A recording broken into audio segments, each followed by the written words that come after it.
Husband and wife के बीच का जो मैट्रिमोनियल केस होता है उसको लेकर हाई कोर्ट से एक बहुत ही बड़ा जजमेंट आया हुआ है, एमपी हाई कोर्ट से। इस केस में क्या होता है, जो वाइफ होती है वो 1 लाख रुपए का कॉम्पेंसेशन भरती है हस्बैंड को।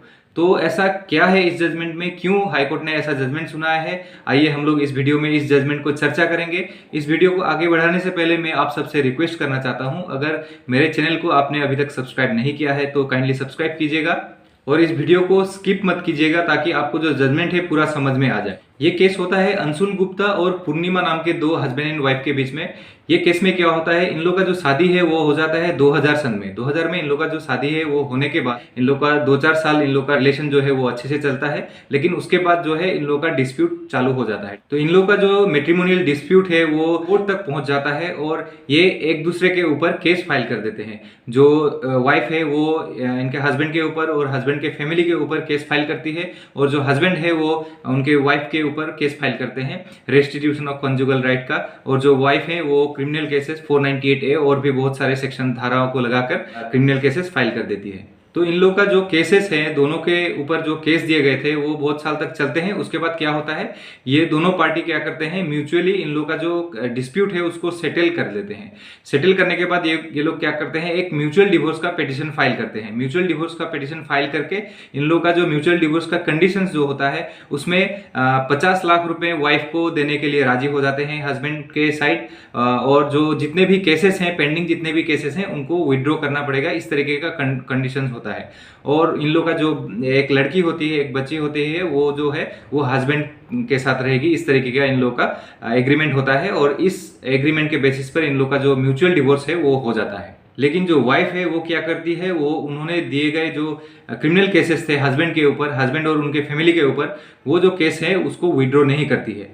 तो विड्रॉ नहीं करने के कारण ये हस्बैंड पक्ष क्या करते हैं, हाई कोर्ट में एक पिटीशन फाइल कर देते हैं कि उन लोग का जो टर्म्स एंड कंडीशन था म्यूचुअल डिवोर्स का, उसमें ये बात मेंशन था क्लियरली कि जितने भी इंडिया में जितने भी क्रिमिनल केसेस पेंडिंग होंगे हस्बैंड और उनके फैमिली के ऊपर, वो सब विड्रॉ करने पड़ेंगे वाइफ की तरफ से। तो हस्बैंड पक्ष का ये कहना होता है कि जो म्यूचुअल कंसेंट डिवोर्स में जो कंडीशन बताए गए थे उस कंडीशन को फुलफिल नहीं किया है वाइफ ने, इसीलिए ये जो केसेस हैं उनके अगेंस्ट में ये सब विड्रॉ होने चाहिए, इस तरीके का पिटीशन फाइल करते हैं एमपी हाई कोर्ट में। उसके बाद जो वाइफ पक्ष के जो एडवोकेट होते हैं वो क्या कहते हैं हाई कोर्ट में कि वो जो क्रिमिनल केसेस हैं उनमें हर जो सेक्शंस है वो कंपाउंडेबल है, जो कि विड्रॉ किया जा सकता है। लेकिन एक सेक्शन है सेक्शन 313 आईपीसी, वो जो है कंपाउंडेबल सेक्शन नहीं है, इसीलिए उसको विड्रॉ नहीं किया जा सकता। तो दोनों पक्षों को सुनने के बाद जो एमपी हाई कोर्ट है वो अपना जो डिसीजन है वो सुनाती है, और अपना जो डिसीजन है उसमें बोलती है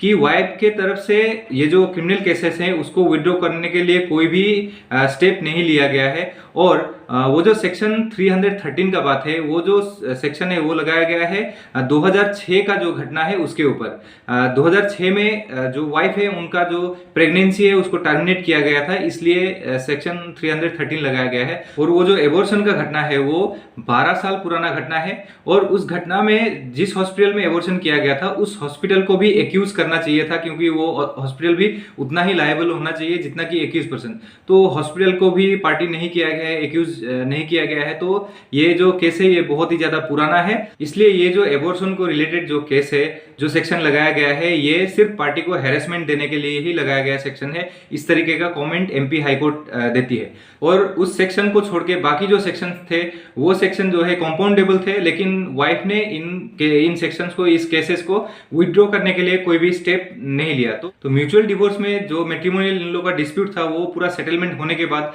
50 लाख रुपए मिलने के बाद वाइफ ने जो हस्बैंड पक्ष है उनको हैरेसमेंट देने के लिए ये सब केस विड्रॉ नहीं किए हैं, इस तरीके का कमेंट देके एमपी हाई कोर्ट वाइफ के अगेंस्ट में 1 लाख रुपए कॉम्पेंसेशन देने के, हस्बैंड को देने के लिए ऑर्डर पास करती है, और जितने भी क्रिमिनल केसेस पेंडिंग है हस्बैंड के अगेंस्ट में उन सब को विड्रॉ करने के लिए स्ट्रिक्ट ऑर्डर देती है।